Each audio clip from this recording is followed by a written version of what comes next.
channel lebih Islam yang pernah pemonggol dan welcome to jadi canda manggal singai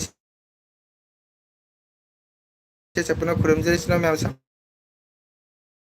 foto video thapa ngam jadre ai thaba kanbana handa ai Islam ai na hanu me anda haduk jakiba ni sajakiba ai sangi bidaloi ado yang hanjar ke waman kitamo ma'am सूम एलबी चंबीरो हजी मानदोबदा सूम लांजबनी हयेंसे को opening तौजरनी हयेंसे अदो जागरू Singh ma'am लेंबिरकनी अदुगा कसरेम दम लेबिरबा हकुले बैसिनाउ सिंह हयेंग नापियो आइगे संगीत विद्यालय एडमिशन तौबियो नत संकीर्तन जोखत्सी नत संकीर्तन हाइबसी आई वीडियो खुदिंग दा हाइजे सिनाउ मैम को मरमदि नत संकीर्तन असी अकोगी मथौ तारबा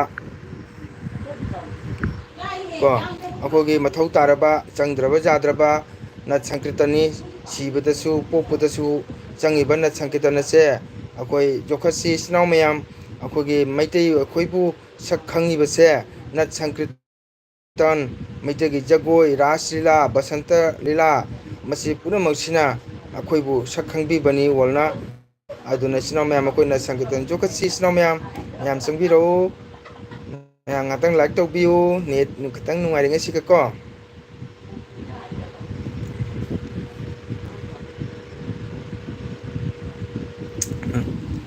sini di jauh deh nih kali wano nih aku sini hafta di nungai jadi nih sini hana pipu nih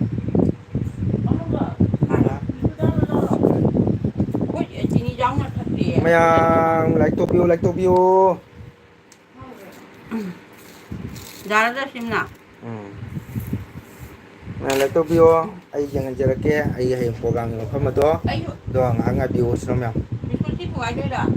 Bayang dah segala. Wah dari senam yang masih wah. Wah jangan tetap dari senam yang. Kau ni senam yang ngatang sabiru.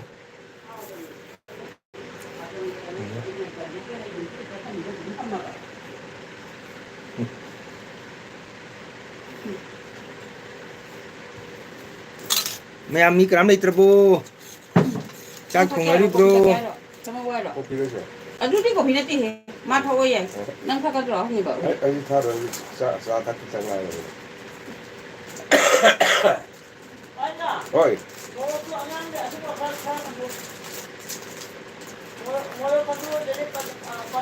Mang sing ni lagi ada. Ha? Ay bawa ni. Kali tak ada apa ni ro. Asyik meri kau tak gaya ro, top tak gaya ro. Wah,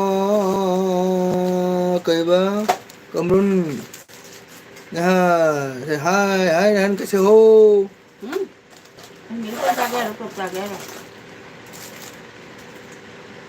Sudah ni ni. Lau kerja. Naidan, thank you,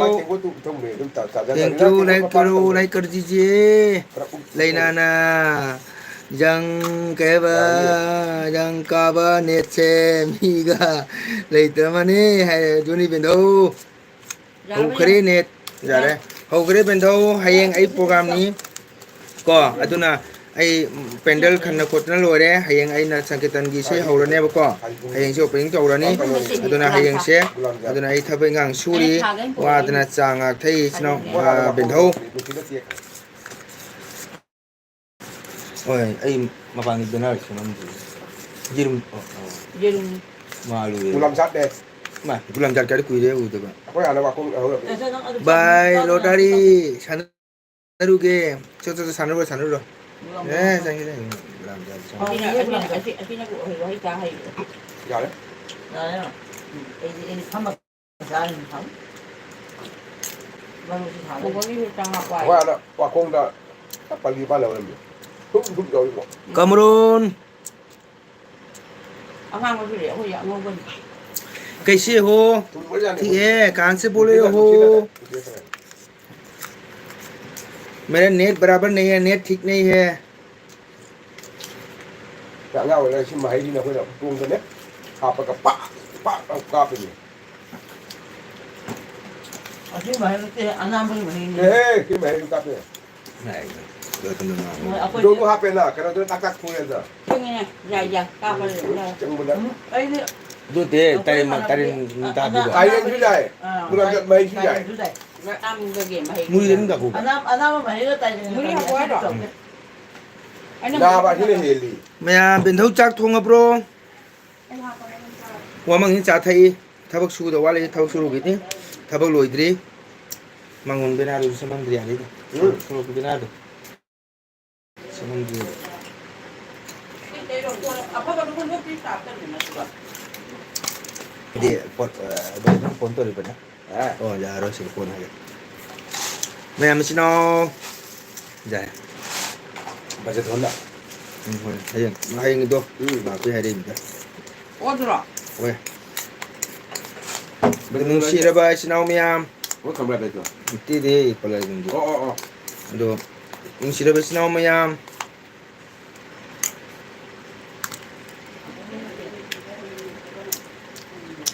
ayen aigi sangi bila da changbiro miam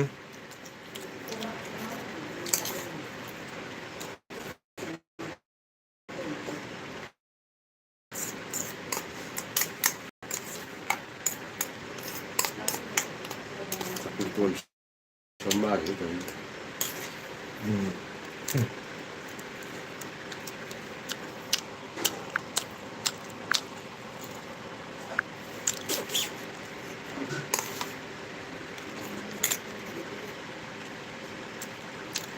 lang thế bây giờ đấy hi lệ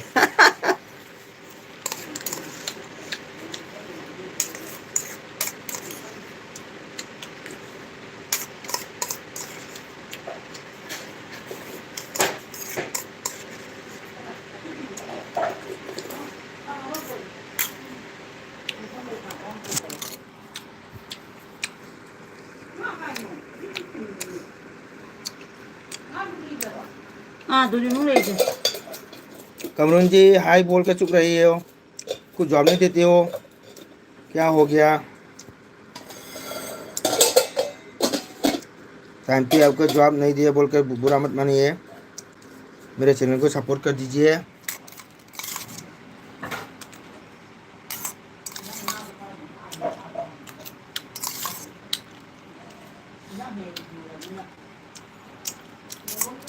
Govind क्या है बा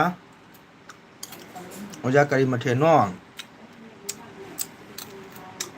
मठे नते आई मांडोपता को हयें programme की same सालambani chaklamandana sangomga muriga jari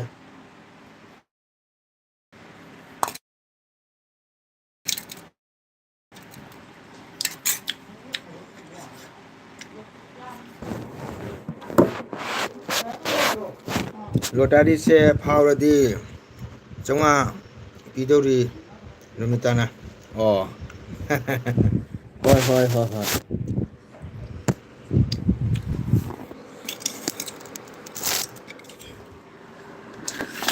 kan de lo saludo si bang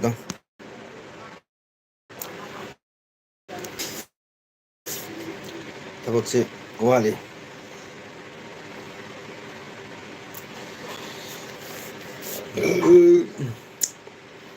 mà mẹ tôi phát ra Cái tao gì? Xe này. mẹ tôi Xe. à Không lấy tao gì. ôi lâu nó là gì mà cái lâu rồi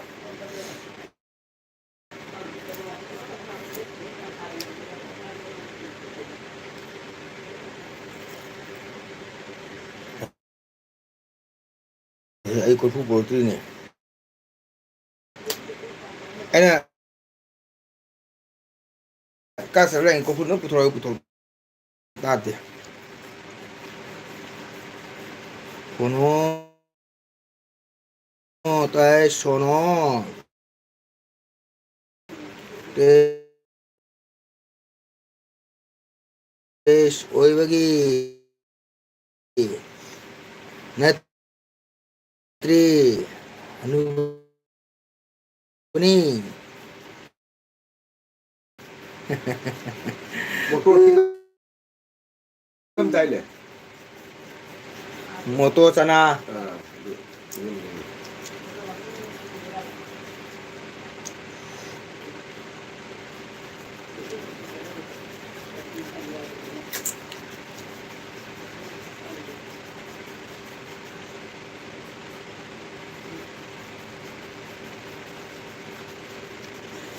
Mẹ Adri tema ai heng program ki kanna silang ye hayeng ai nat sankirtan gi sangit bidaloi ma hayeng hangja ga dure ko hayeng jo opening tok ba adu gi silang ye mi tema chai sing chara bro.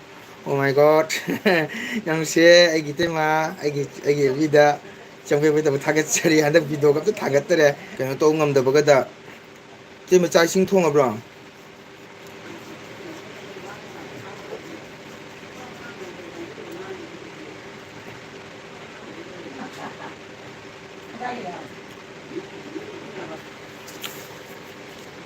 Gado kaya ba ay mobile sino nga da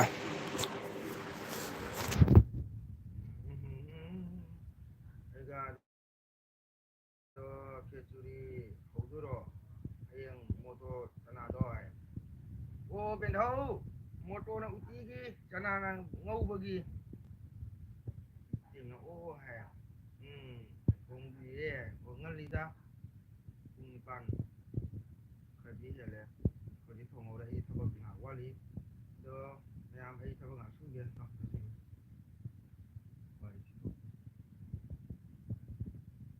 ai su khali handak marak video thangalaktre kaidaurano haina wow je ma thagatchari naugi damakta je mana khambiba Hare Krishna thagatchari tenabu handak che puida video thangatta baitema ada ina khale ngasi je thabak su suna miyanda su share tawrage elmi ngai thage haina elmi thare ni sin ngai tabako adena elmi thab su ngam da ba de ngata mamang ina cha thake na ne na cha thakani tena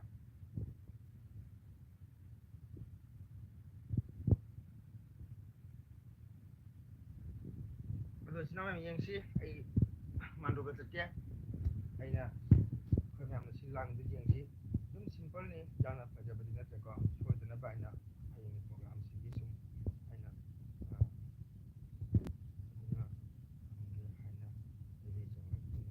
thank you ti ma thagat chari nana pa gi damukta obi ba na pai damukta ni ba ti ma bu thagat chari na nauna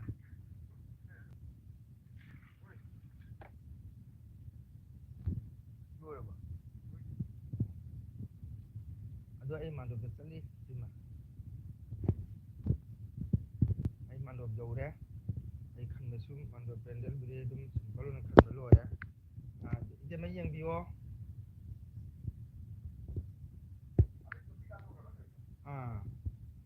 asiga leire sinam yam ai gi ko ai gi sangi vidyalay dum sia siga lejere Chande Sharma Manipuri Sangeet Vidyaloy kasa ko asiga leire ai gi lai sina nungai tre kal mara pe khundani sinam yam ye asini siga leire asini ai ka tega thaba lore Daniel khamse mandobni dei mako sikumi mandobni asigi alang sina akogi hayang agi lagi daba oja guru sing thambagi phambak ni sisi dei mako de asina akoi ga agi laisangni laisang ja mandobto hongkira ko laisang ge puji kano hogu kan sakat ge loi de bako sina pusigi akoi sisi lakhiba gaw ni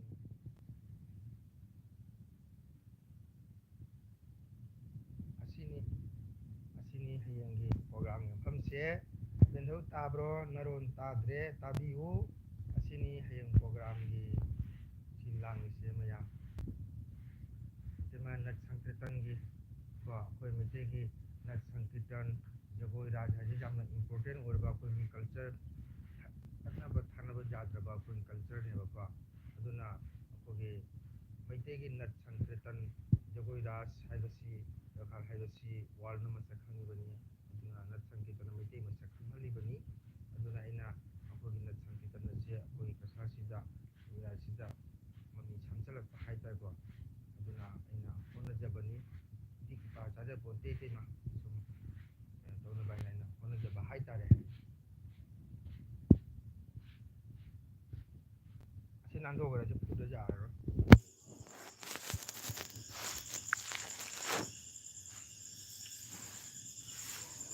ꯑꯣ ꯌꯥꯝ ꯐꯩꯌꯦ ꯁꯨꯃꯥꯏꯅ ꯁꯪꯒꯤꯠ ꯕꯤꯗ꯭ꯌꯥꯂꯣꯏ ꯍꯥꯡꯅ ꯇꯧꯔꯤꯁꯦ ꯍꯧꯒꯠꯂꯛꯂꯤꯕ ꯑꯉꯥꯡꯁꯤꯡ ꯌꯥꯝꯕꯒꯤ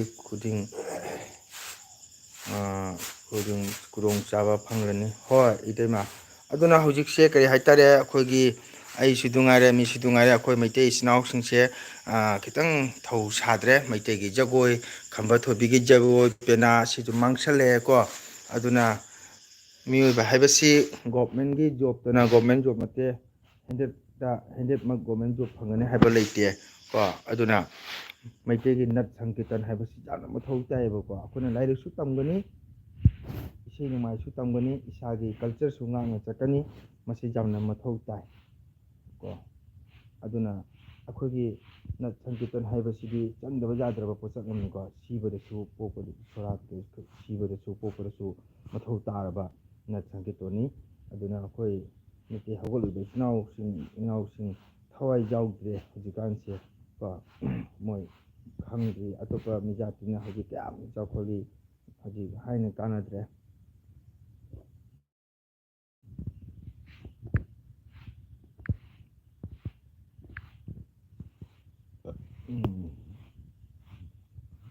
ꯑꯗꯨ ꯃꯌꯥꯝ ꯁꯨꯝ ꯌꯦꯡꯕꯤꯌꯨ ꯑꯩ ꯊꯕꯛ ꯑꯗꯨꯝ ꯁꯨꯖꯒꯦ ꯑꯗꯩꯗ ꯃꯇꯝ ꯊꯦꯡꯖꯤꯜꯂꯛꯑꯅꯤ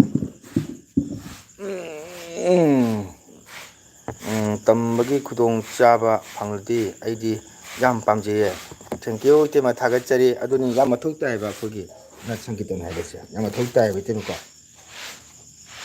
ꯑꯗꯣ ꯃꯤꯁꯤꯡꯁꯤꯅ ꯊꯋꯥꯏ ꯌꯥꯎꯗꯦ ꯍꯧꯖꯤꯛꯀꯥꯟꯁꯦ ꯂꯥꯏꯔꯤꯛ ꯇꯝꯕ ꯍꯥꯏꯅ ꯂꯥꯏꯔꯤꯛꯁꯨ ꯇꯝꯒꯅꯤ ꯀꯩꯅꯣ ꯊꯕꯛ ꯄꯨꯝꯅꯃꯛꯇ ꯂꯣꯏꯅ ꯃꯊꯧ ꯇꯥꯏꯌꯦ ꯍꯥꯏꯕꯗꯤ ꯑꯩꯈꯣꯏꯅ ꯁꯟꯗꯦ ꯍꯥꯏꯕ ꯁꯇꯔꯗꯦ ꯍꯥꯏꯕꯁꯤꯗꯤ ꯁꯟꯗꯦ ꯍꯥꯏꯁꯤꯗꯤ ꯁꯨꯇꯤ ꯐꯪꯉꯝꯃꯤ ꯃꯇꯝꯗ ꯑꯩꯈꯣꯏꯅ ꯁꯨꯝ ꯏꯁꯥꯒꯤ ꯀꯜꯆꯔꯁꯤꯕꯨ ꯑꯩꯈꯣꯏꯅ ꯂꯧꯁꯤꯟꯕ ꯃꯊꯧ ꯇꯥꯏ ꯏꯁꯩ ꯅꯣꯡꯃꯥꯏ ꯌꯥꯎꯗꯅ ꯀꯩꯗꯧꯉꯩ ꯊꯕꯛ ꯇꯧ ꯌꯥꯄꯣꯟꯇꯦꯕ ꯑꯩꯈꯣꯏꯅ ꯍꯤꯡꯉꯤ ꯃꯈꯩꯗꯤ ꯃꯩꯇꯩ ꯑꯩꯈꯣꯏꯒꯤ ꯅꯠ ꯁꯪꯀꯤꯔꯇꯟꯁꯦ ꯅꯠꯇ꯭ꯔꯥ ꯏꯇꯩꯃ ꯑꯗꯣ ꯏꯅꯥꯎꯄꯥ ꯄꯨꯡꯁꯨ ꯌꯥꯎꯔꯤꯃꯤ ꯏꯇꯩꯃ ꯄꯨꯡ ꯏꯁꯩ ꯀꯣ ꯑꯗꯨ ꯖꯒꯣꯏꯁꯨ ꯌꯥꯎꯅꯤ ꯑꯗꯣ ꯍꯧꯖꯤꯛꯀꯤ ꯑꯍꯥꯟꯕꯒꯤ ꯑꯩꯅ ꯅꯠ ꯁꯪꯀꯤꯔꯇꯟ ꯄꯨꯡ ꯏꯁꯩꯁꯦ ꯍꯥꯟꯅ ꯇꯧꯒꯦꯅ ꯍꯣꯠꯅꯔꯛꯄꯅꯤ ꯑꯗꯨꯅ ꯃꯣꯏꯕꯨꯡ ꯈꯣꯡꯕꯁꯨ ꯌꯥꯎꯅꯤ ꯑꯗꯨꯗꯒꯤꯗꯤ ꯋꯥꯔꯤꯁꯨ ꯌꯥꯎꯅꯤ ꯑꯩꯈꯣꯏꯒꯤ ꯃꯩꯇꯩꯒꯤ ꯀꯜꯆꯔꯁꯦ ꯑꯁꯤ ꯃꯥꯡꯍꯟꯕ ꯅꯠꯇꯦ ꯑꯗꯨꯅꯕꯨ ꯏꯇꯩꯃ ꯋꯥꯔꯜ ꯃꯁꯛ ꯈꯪꯉꯤꯗ꯭ꯔꯣ ꯑꯩꯈꯣꯏ ꯃꯩꯇꯩꯁꯤꯕꯨ ꯀꯅꯥꯅ ꯁꯛ ꯇꯥꯛꯏꯅꯣ ꯅꯠ ꯁꯪꯀꯤꯔꯇꯟꯅ ꯁꯛ ꯇꯥꯛꯏꯅꯦꯕ ꯑꯩꯈꯣꯏꯁꯦ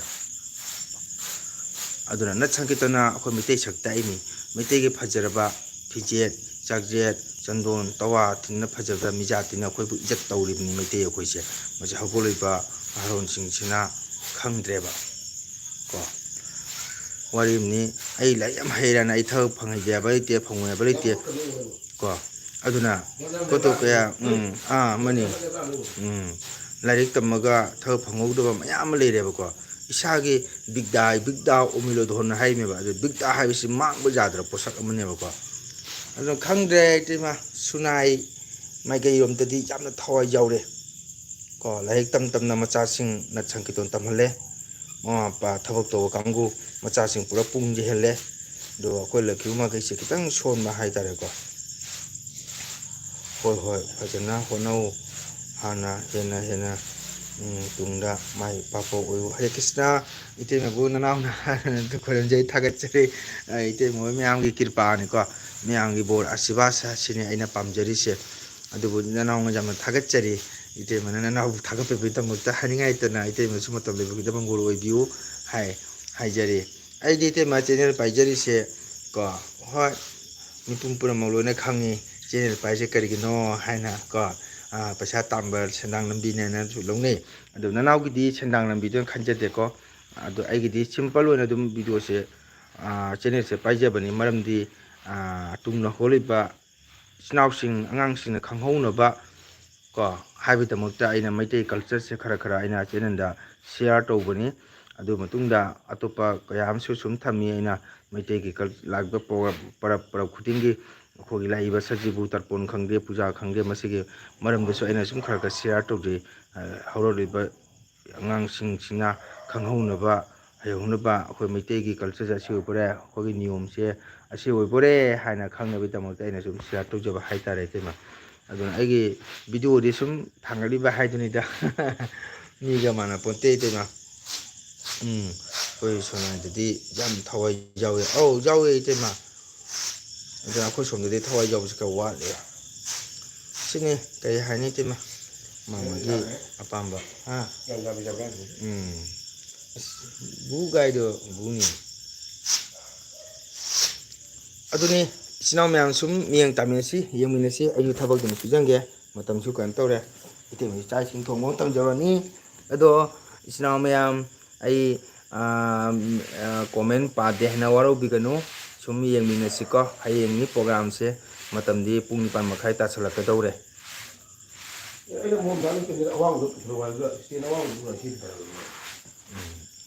ꯑꯗꯨꯅ ꯑꯗꯨꯝ ꯊꯥꯔꯁꯦ ꯑꯅꯤꯃꯛ ꯑꯗꯨꯝ ꯊꯥꯔꯁꯨ ꯌꯥꯅꯤꯗ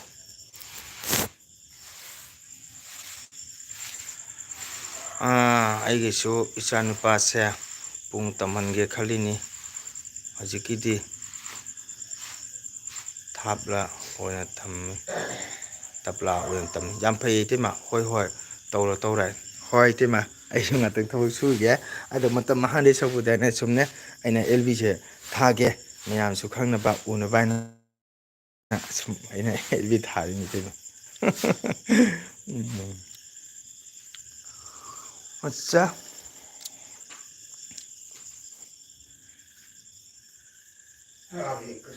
ꯀꯣꯃꯦꯟ ꯄꯥꯗꯁꯨ ꯌꯥꯏꯌꯦ ꯊꯦꯡꯀ꯭ꯌꯨ ꯏꯇꯩꯃ ꯊꯥꯒꯠꯆꯔꯤ ꯑꯩ ꯊꯕꯛ ꯁꯨꯈꯤꯒꯦ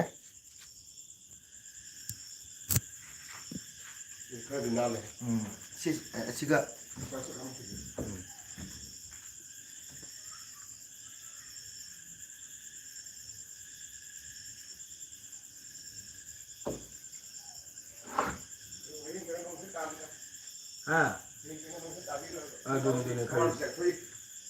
ꯑꯗꯨꯅꯤ ꯈꯜꯂꯤꯁꯦ ꯌꯥꯝꯅ ꯃꯅꯨꯡ ꯆꯪꯁꯤꯜꯂꯒꯁꯨ ꯍꯌꯦꯡ ꯃꯣꯏꯅ ꯚꯤꯗꯤꯑꯣ ꯂꯧꯕꯗ ꯑꯃꯨꯛ ꯅꯨꯡꯉꯥꯏꯔꯣꯏ ꯃꯅꯨꯡ ꯆꯪꯈ꯭ꯔꯒꯁꯨ ꯍꯣꯠꯁꯦ ꯏꯁꯀꯤꯟ ꯈꯔ ꯆꯤꯡꯊꯔꯦꯗꯅ ꯆꯤꯡꯊꯔꯒ ꯁ꯭ꯋꯥꯏꯒꯨꯝꯕ ꯇꯧꯔꯁꯦ ꯍꯥꯏꯕ ꯃꯌꯥꯝꯅ ꯈꯣꯏꯔꯝꯕꯁꯨ ꯅꯨꯡꯉꯥꯏꯅꯕ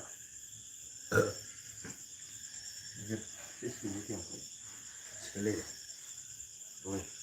ꯃꯇꯥꯏ ꯑꯣꯏꯅ ꯇꯧꯔꯁꯦ ꯁꯤ ꯈꯔ ꯆꯤꯡꯊꯅꯕ ꯅꯠꯇ꯭ꯔꯒ ꯊꯦꯛꯆꯟꯒꯅ ꯂꯣꯏꯔꯦ ꯑꯁꯣꯝꯗ ꯆꯤꯡꯐꯝ ꯂꯩꯇꯦ ꯁ꯭ꯋꯥꯏꯁꯤꯗꯅꯦ ꯁ꯭ꯋꯥꯏꯁꯤꯗ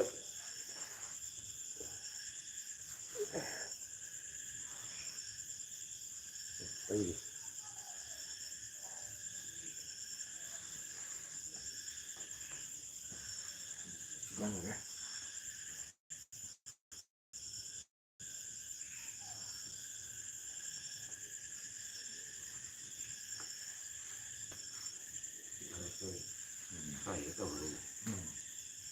ꯑꯁꯦꯡꯕ ꯆꯠꯂꯁꯤ ꯂꯦꯚꯦꯜ ꯃꯥꯟꯅꯍꯜꯂꯁꯤꯈꯤꯇꯪ ꯏꯟꯁꯤꯟꯁꯤꯔ ꯈꯤꯇꯪ ꯏꯟꯁꯤꯜ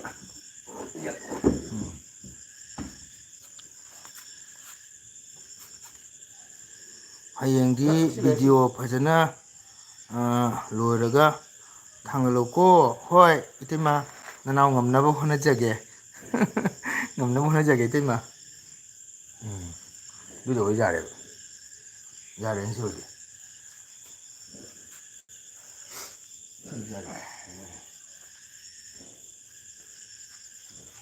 ꯌꯥꯝ ꯃꯅꯨꯡ ꯆꯪꯁꯤꯟꯈ꯭ꯔꯁꯨ ꯄꯣꯠꯇꯣ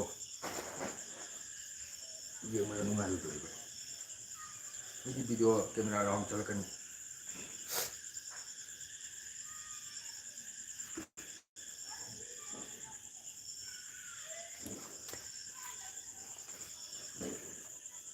ꯏꯁꯇꯦꯟ ꯖꯥꯔꯤꯅꯠꯇ꯭ꯔ ꯂꯣꯏꯅꯃꯛ ꯆꯞ ꯆꯥꯔꯅꯤꯀꯣ ꯆꯞ ꯆꯥ ꯆꯞ ꯆꯥꯔꯦ ꯅꯠꯇ꯭ꯔꯥ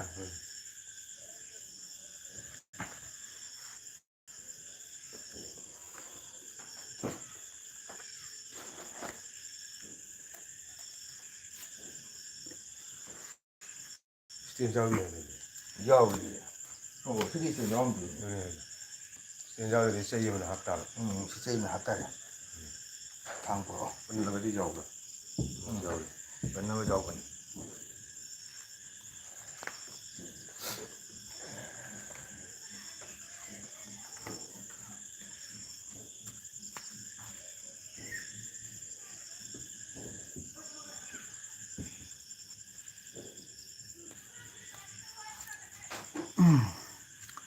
ꯁꯨꯔꯖ ꯁꯤꯡꯍ ꯋꯥꯎ ꯊꯦꯡꯛ ꯌꯨ ꯂꯥꯏꯛ ꯇꯧꯕꯤꯌꯣ ꯏꯆꯤꯟ ꯏꯅꯥꯎ ꯃꯌꯥꯝ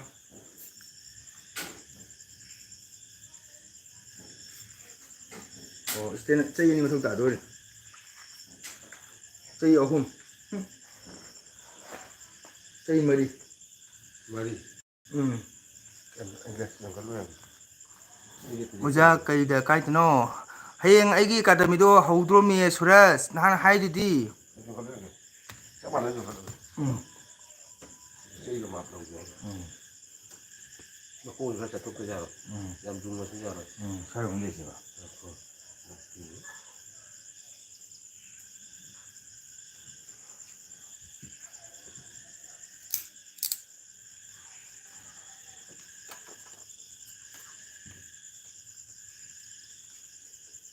ꯈꯟꯕꯤꯌꯣ ꯃꯥꯟꯅꯩꯁꯦ ꯑꯗꯨꯗꯤ ꯄꯥꯈꯟꯕ ꯌꯥꯏ ꯁꯤꯗꯤ ꯌꯥꯔꯣꯏ ꯌꯥꯕ꯭ꯔꯥ ꯑꯣ ꯁꯤꯗꯤ ꯌꯥꯔꯦꯅꯦ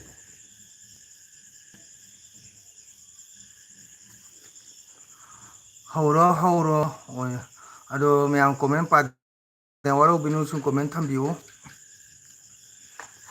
ꯑꯗꯨꯗꯤ ꯑꯃꯁꯤꯒ ꯄꯣ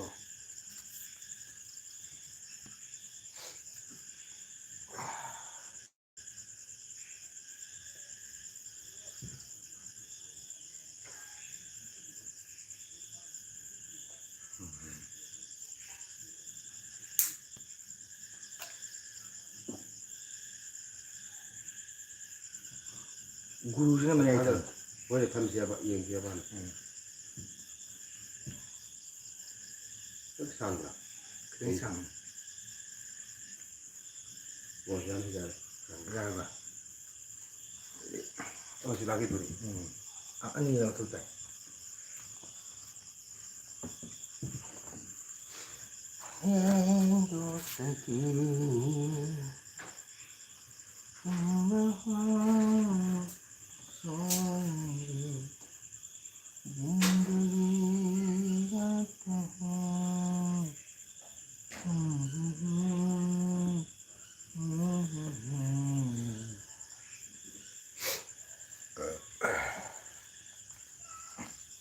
ꯔꯥꯎꯟ ꯑꯣꯏꯅ ꯊꯝꯗꯔꯤ ꯌꯥꯔꯣꯏ ꯑꯗꯨꯅꯦ ꯑꯗꯨ ꯑꯗꯩ ꯆꯜꯂꯣꯏꯕ ꯁꯤ ꯈꯤꯇꯪ ꯈꯤꯇꯪ ꯋꯥꯡꯈ꯭ꯔꯦ ꯑꯃꯅ ꯁꯤ ꯈꯤꯇꯪ ꯋꯥꯡꯈ꯭ꯔꯦ ꯑꯃꯅ ꯀꯗꯣꯝ ꯊꯝꯃꯤꯕ ꯁꯤ ꯈꯛꯇꯪ ꯐꯩꯗꯣꯛꯇ ꯌꯥꯔꯣꯏ ꯐꯦꯔꯛꯇꯣꯏꯅꯦ ꯑꯃꯅ ꯁꯤꯒ ꯂꯥꯛꯇꯣꯏꯕ ꯁꯨꯃꯥꯏꯅ ꯂꯥꯛꯄꯁꯤꯅ ꯌꯥꯝ ꯕꯦꯔꯥ ꯑꯣꯏꯗꯣꯏꯁꯤ ꯀꯔꯝꯕꯅ ꯃꯌꯥꯏ ꯊꯪꯒꯅꯤ ꯌꯥꯔꯕ ꯁꯤꯅ ꯑꯣꯖꯥꯁꯤꯅ ꯃꯌꯥꯏ ꯊꯪꯒꯗꯣꯏꯕꯅꯤ ꯊꯪꯒꯣꯅ ꯑꯗꯨꯅꯤ ꯅꯣꯡꯃꯗꯤ ꯖꯦꯠꯇꯒꯤ ꯁꯦꯡꯅ ꯊꯣꯛꯇ꯭ꯔꯣ ꯖꯦꯠꯇꯤ ꯁꯤꯅꯦꯕ ꯁꯨꯃꯥꯏꯅ ꯂꯦꯞꯄꯗꯤ ꯁꯨꯃꯥꯏꯅ ꯂꯦꯞꯄꯗꯤ ꯃꯥꯅ ꯖꯦꯠꯅꯦꯕ ꯍꯣꯏ ꯖꯦꯠꯇꯗꯤ ꯑꯗꯨꯝ ꯊꯣꯛꯑꯦꯕ ꯍꯣꯏ ꯌꯦꯡꯉꯁꯅꯨ ꯑꯗꯨꯗꯤ ꯇꯣꯞꯁꯤ ꯈꯤꯇꯪꯒ ꯀꯩꯅꯣ ꯌꯥꯝ ꯐꯩꯌꯦ ꯁꯤꯁꯨ ꯀꯩꯅꯣ ꯌꯥꯎꯕ ꯁꯨꯃꯥꯏꯅ ꯀꯩꯅꯣ ꯌꯥꯎꯏ ꯌꯥꯔꯣꯏ ꯉꯥꯛꯈꯣꯔꯦ ꯃꯥꯏ ꯀꯩꯅꯣ ꯑꯀꯨꯠꯄꯁꯤ ꯃꯅꯨꯡ ꯇꯥꯍꯜꯂꯣꯗꯅꯤ ꯌꯥꯔꯣꯏ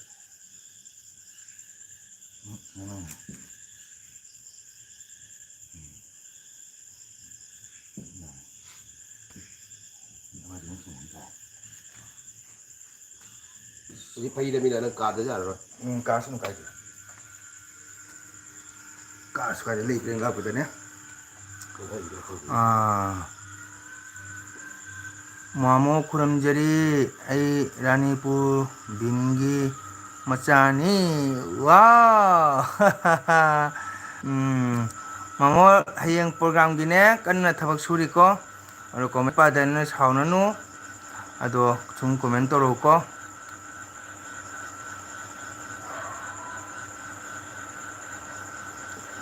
ꯑꯣꯖꯥ ꯐꯔꯦ ꯕꯥꯏ ꯀꯣ okay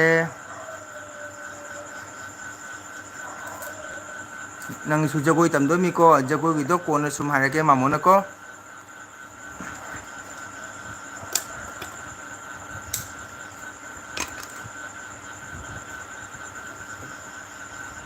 그것도 주지니 양 다지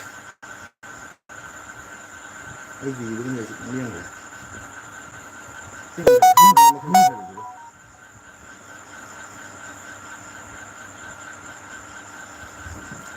Hare Naupa Itima Tholage Chak Thongge Hoi Itima Hare Krishna Thagachare Itima Ngakchina Naupa Ge Chinen Chakbi Damakta Itima Bu Thagachare Nanauna Hare Krishna Itima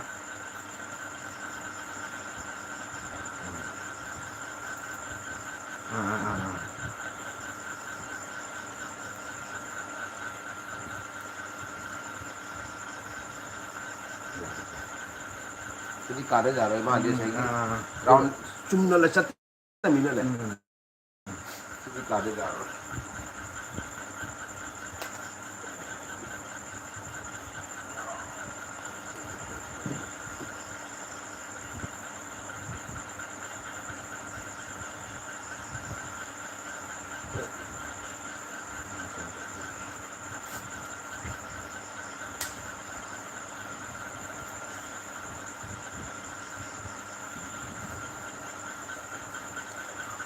Mamo Aisu YouTube Nauna Hange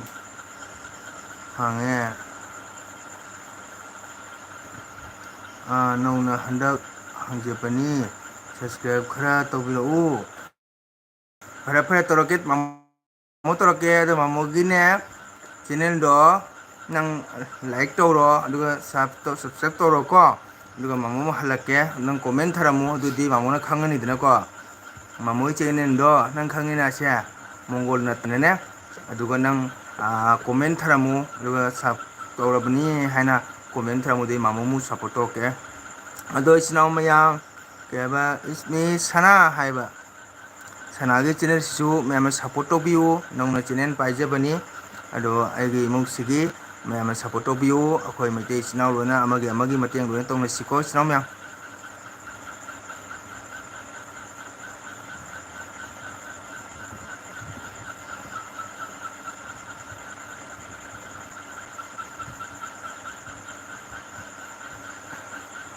Si Ting Ada yang tu ni tu. Dua tu jadi. Ini makai yang tahu.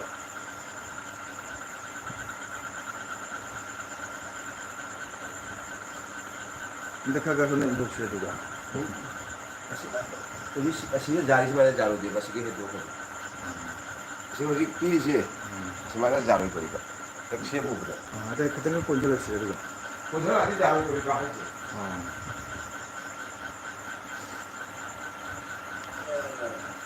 Sanana, thank you, Mamo, welcome.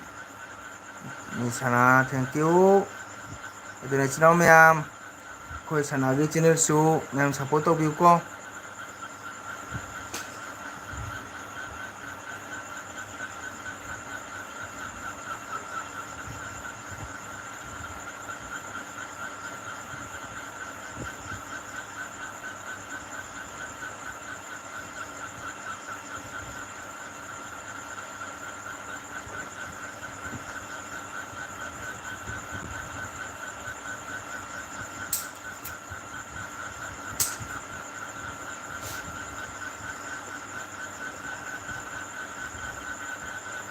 Ini kalau punya sudah juga. Ini lebih itu betul.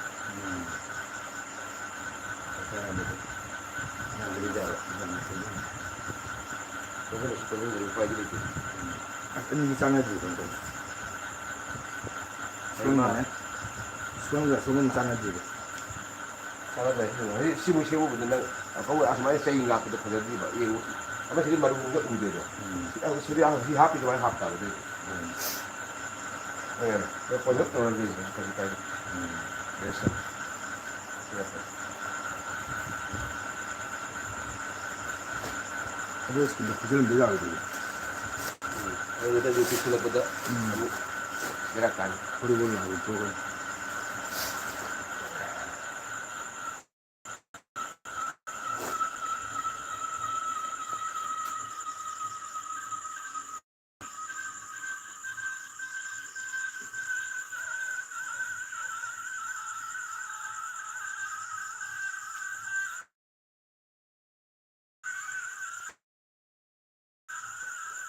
ꯌꯥꯔꯦ ꯐꯖꯅ ꯀꯩꯅꯣ ꯇꯧꯔꯦ Abang jangan kali maliko aja. Mai pima hita cengai rana. Hita cengai ro, cak thong bo.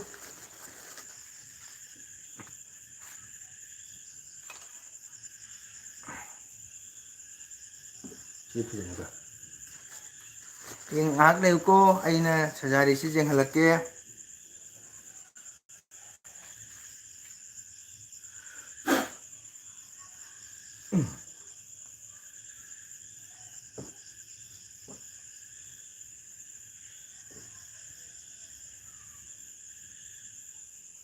ꯌꯥꯔꯕ ꯌꯥꯔꯦ ꯀꯩꯅꯣ ꯎꯕꯗ ꯄꯨꯂꯦꯟ ꯑꯣꯏꯅ ꯄꯪꯒꯣꯟ ꯑꯁꯤ ꯇꯧꯕ ꯊꯕꯛꯁꯦ ꯍꯦꯛꯇ ꯃꯆꯨ ꯇꯥꯏ ꯐꯥꯗꯔꯤꯁꯦ ꯀꯩꯅꯣꯗ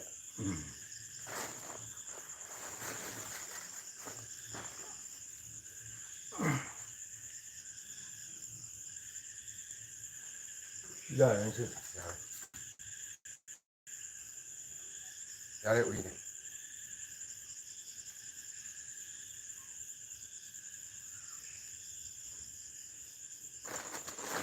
Hayang lei khaga mayam sidani lepira loeda.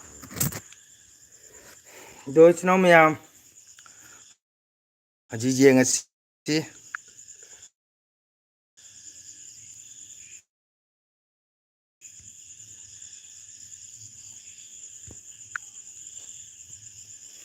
Mayam jeng biyo. Asina mingona panjarabada minggi pare ko. Asina kasar nata busan mingona panjarabada guru oja sajauba kasar korakandi. Adugadi ahum subasina isinaw mayam aibu takpi tambiramba aibu miyang seba thokon panghambiramba ol kasar manungda aibu tambiramba ai mama sikha guru aigi guru ming panjage mayam adi khangaroi pandragadi adubu ai panjarage aigi guru deva ngaitima pangba oja bacha adagadi mari subasina mayamna khangbiba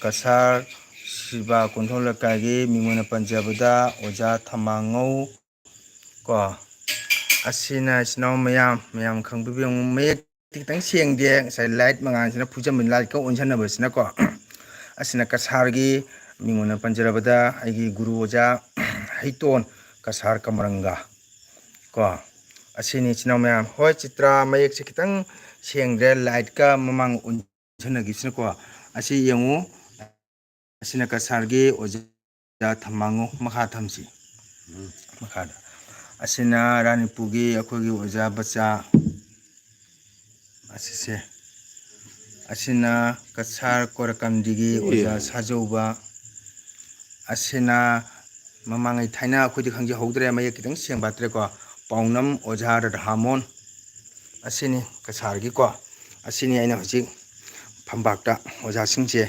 phambalda tonghanjare isinaw mayam kitang chathoksi mai kitang chathok haiba center thamji center da asini isinaw mayam chitra leiribro akhogi sangeet bidyaloy maming semni jengbiro chitra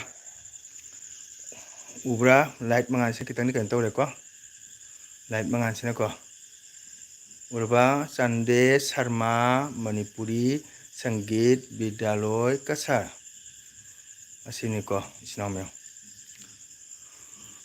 ke chak lore charuge ko oja chabiro asina aiga akhoi sam sharma phuraifam aiga na sangeet bidyaloy sigi lam done tawjabani ko natra akhoi na sangeet bidyaloy damda kachabani akhoi gi pabungi mamingdani hangjarise akhoi pabung gi pabung siming ida akhoi na idhau kauri pabung khakmara phuraifam chande sharma haise all kasar asamda kitan mapuda sanda somada miyana sakhangnaramba adumuraba aiga idhau chande ko maki mamingdani sangeet bidyaloy se isinaw mayam se light mangan se kitang nuaite isinaw mayam warau pinu se urena ko chande Sharma Manipuri Sangeet Vidyaloy Kasar ma'am इसनाव address सिगा लेजरे काकमारा बासकांदे district Cachar Assam pin 788101 नि असिना संगीत विद्यालय की president contact number सिगा लेजरे इसनाव मैम को हाँ नुंथंगा जोपी का पोरा होजी अखोय सिंगल लौथोक्ट्रिदो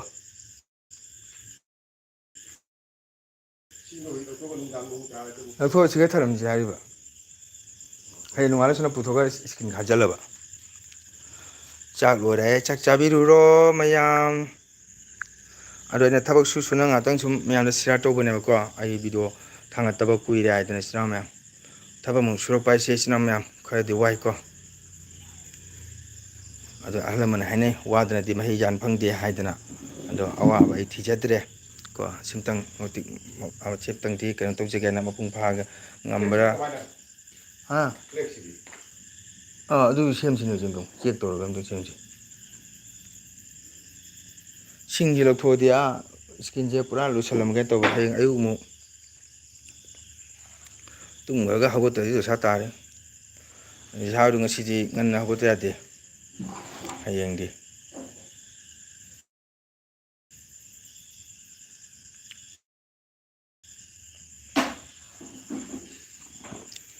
ngसिदि ngन्ना हगोतबा यादे हायंसे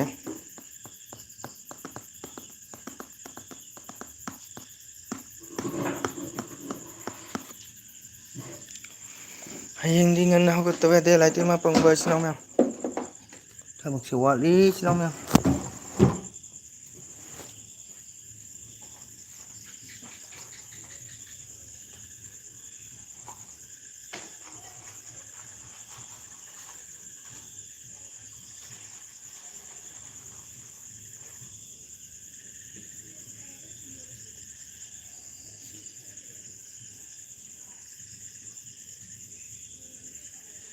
खाना पूरा बदला कमाना दुखी है और जो पीछे है ना अंदर मगो हाँ मतलब अच्छी देखो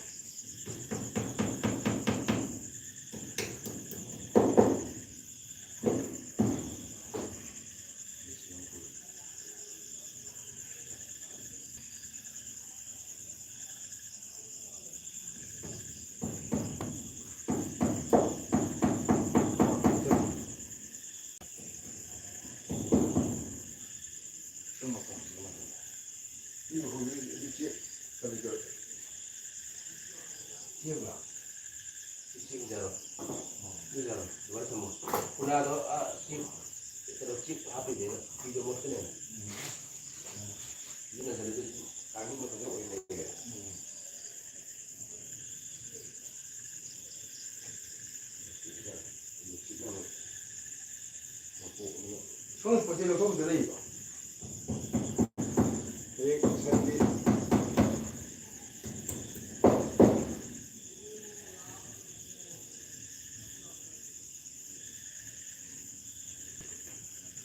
포기 구이가 있는데.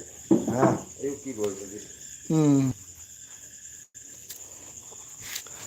Kanano, wow, kasar live. Wow.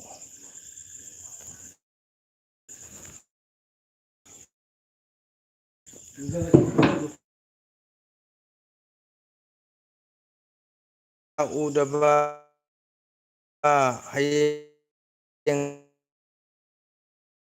kaida posting tageoja hayang si ai Kakmarada ai sanggit bidaloy ma hayang si opening tog dore hayang ja haugodoba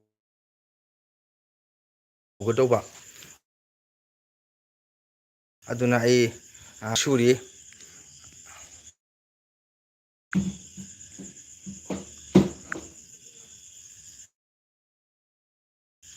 ai thabak suri kasar live nang halabo jumda nang di Agotolada sum lay 네 하이엔기 프로그램이니 거 하이엔 프로그램이니 하이엔세 프로그램세 나 상기తం기 가사기 능 할라보 지금 예스노 ሆይ ሞት 플랫 기네 마긴 줄래 뭐니 봐 पुनः बड़ी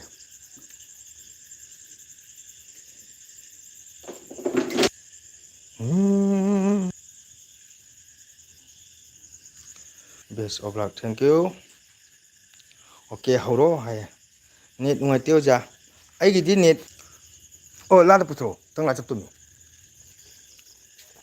la ton jo di lai ru ke ma ka lo tho ko lo hai tang la chap tu mi che pa ra se che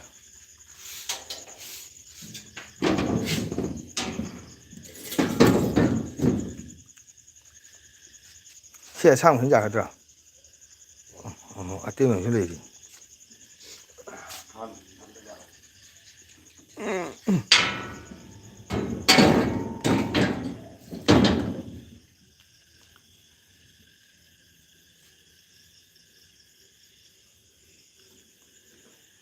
판탐대주 nga디 야르다 하는 것이 징징 팀을 또 하나.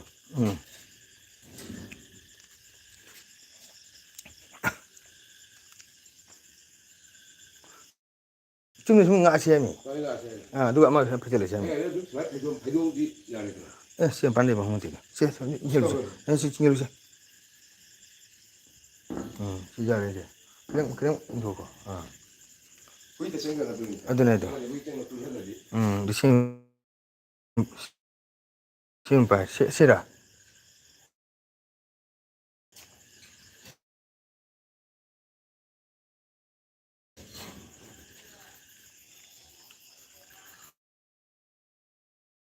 apa nanti jalan aja jalan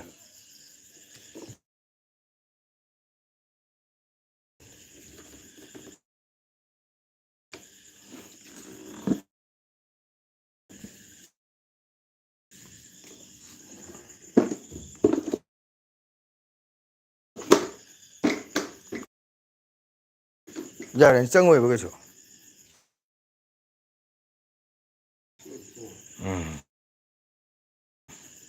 시가 아니잖니.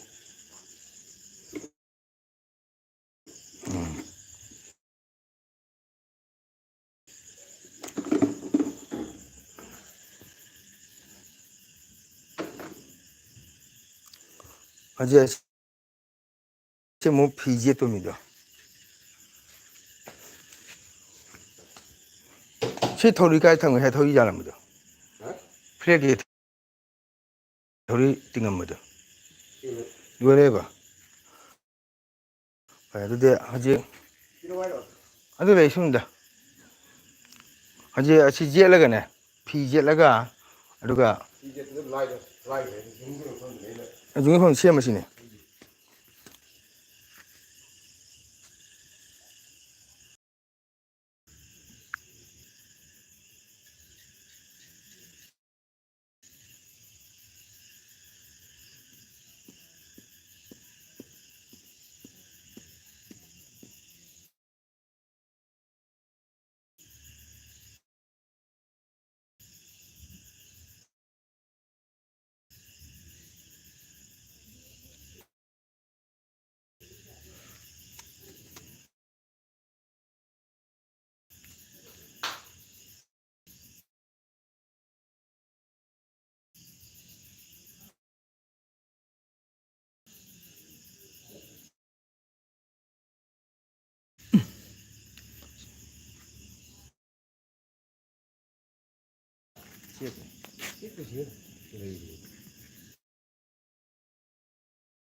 실내나 이만하게 나오는 거 잘랐지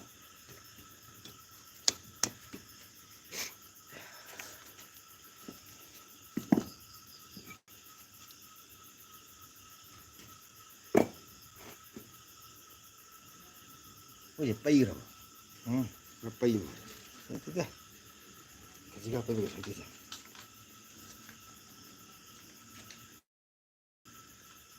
엄청 빠지. 그럼 하나 따다.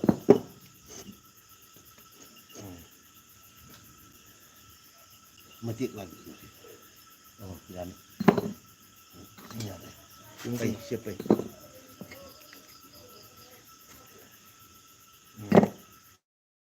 Semua masak tu.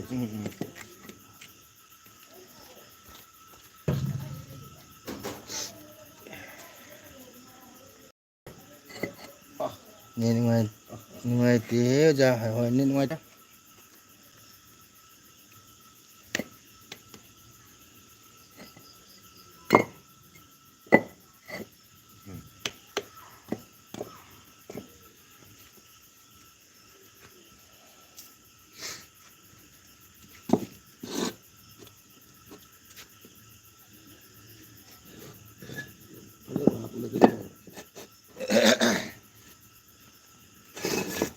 Sao lại tôi? Sian. Kena sang dua lagi.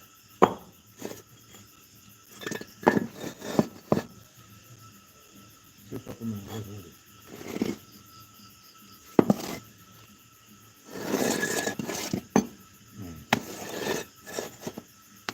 Sini.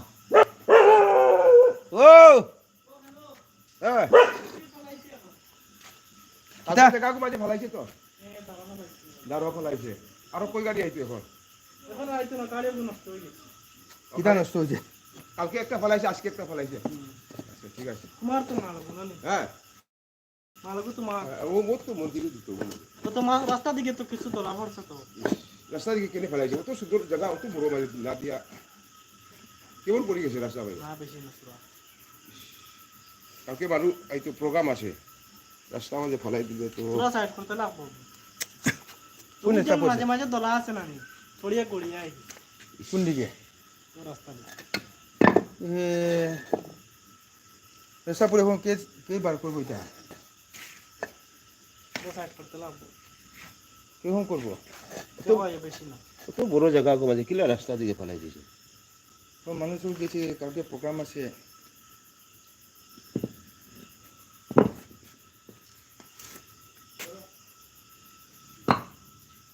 ধমো M ছিল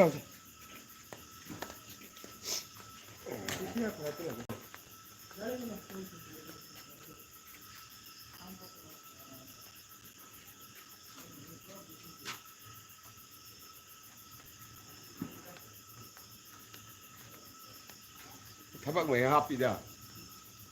Pura por sila di pergi apa lagi ni?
Anak lire. Mayang moruga deko. Ay tabak suri. Tabak subuni bay deko. Sum ngatang sum lagi ke. Tem. Powder loidrabo. Nakone ning tem lambrane.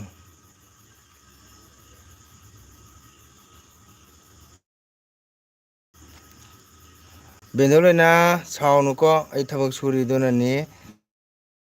Sum ina dim live dum thamni ko ngatang thamge ko. Mayang moral jade. दोस्त की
ꯅꯣꯡꯒꯤ ꯇꯥꯔꯦ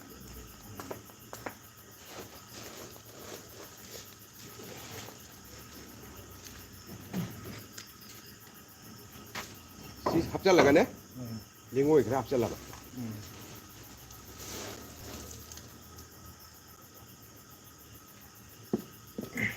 ꯑꯇꯩ ꯍꯥꯞꯄꯔꯣꯏꯁꯤ ꯍꯥꯏꯅꯤ ꯁꯤꯝꯇꯪ ꯍꯥꯞꯄꯗꯤ ꯐꯖꯕ ꯍꯦꯟꯗꯣꯏꯕ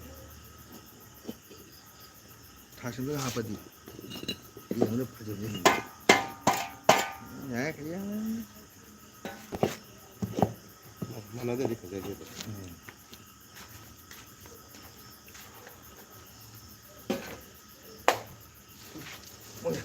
पैसा फंगने खन जाए मुझे मैं बता दे एक पीटे मैं भाई पैसा पीने छिने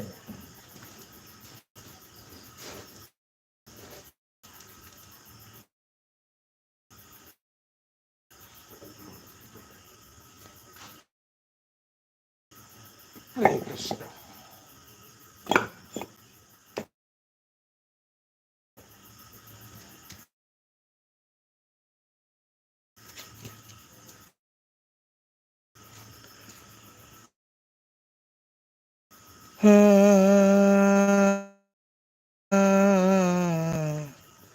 Sudah Mine suradi Nuhun Keva Pakat Lamni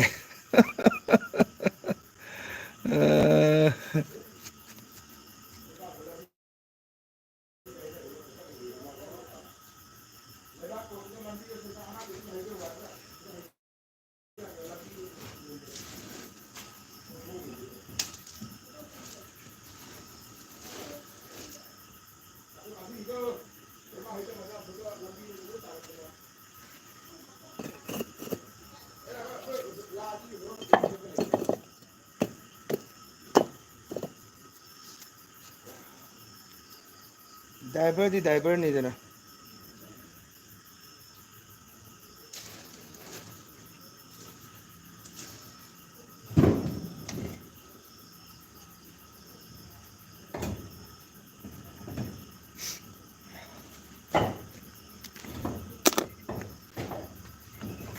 Cái ô là gì? Ô phiên đá thế này mình. Phiên đá đi bảo. Ôi đấy thế gì cái gì nữa.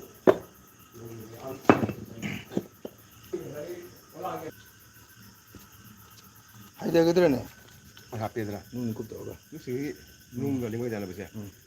Tất cả những cement khá hapedra. Cái cement khá tốt lên rồi. Hap rồi cement tao. Thì đang hap làm tao. Thế có thôi thua cái thằng mình. Thì đang hiện được cái chuyện đó. Rồi làm tháp á mà thấu tao rồi cũng thấu được cả. Rồi đi thấu đi hap mà cái kitchen làm tao. Music cement khá tốt lên rồi. Hap sẽ là để đi. Gì ai bố? Chắc có rồi cái này. Sẽ phi gì rồi. 피지에 노래가네. 더위 들어가 지나가. 그래. 지금 보고만. 그래. 이거 내가 춤도 설명 봐. 춤 바꾸는 게 봐.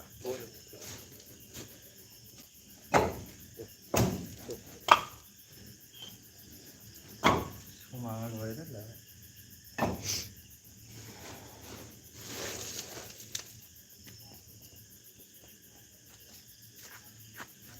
못 살아봐. 피싱 봐가지고. 응.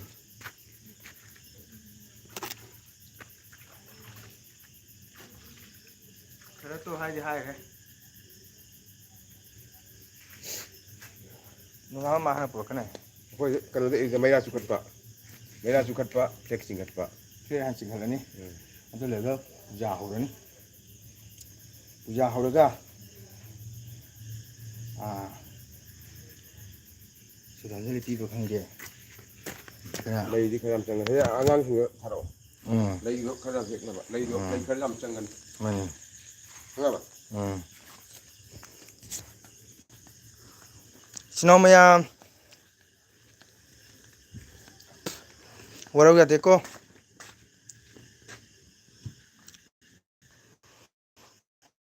뭐라고 해야 돼, 신호모야. 아두이라 지금 막긴 내용이니? 망고는 펌 엄지를 망고지가.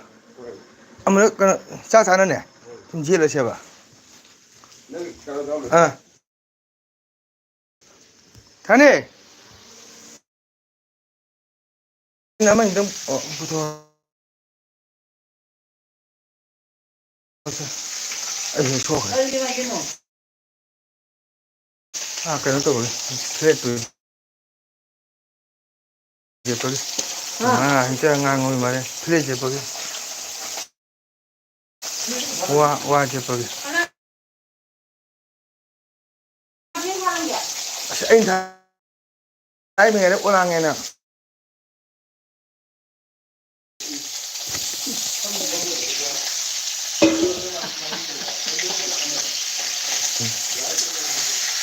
마저 가서 벤 타전 사람이 뭐이냐? à ai bo ichiga nó bây khi bây giờ này bo sẽ đi 뭐뭐다 거기 보면 giải lấy ya ba 상기다도 본다 위게다 우리 oke lebih dari nama perambu menggunakan amku anak kurang jadi cantum gal 아이는 로보로보라 가서 얘가 원하는 한 바상 걸 eh ai la du kai thar me tang la yu xiêm tu men tu ai mangun phiram tha ke ai lấy ra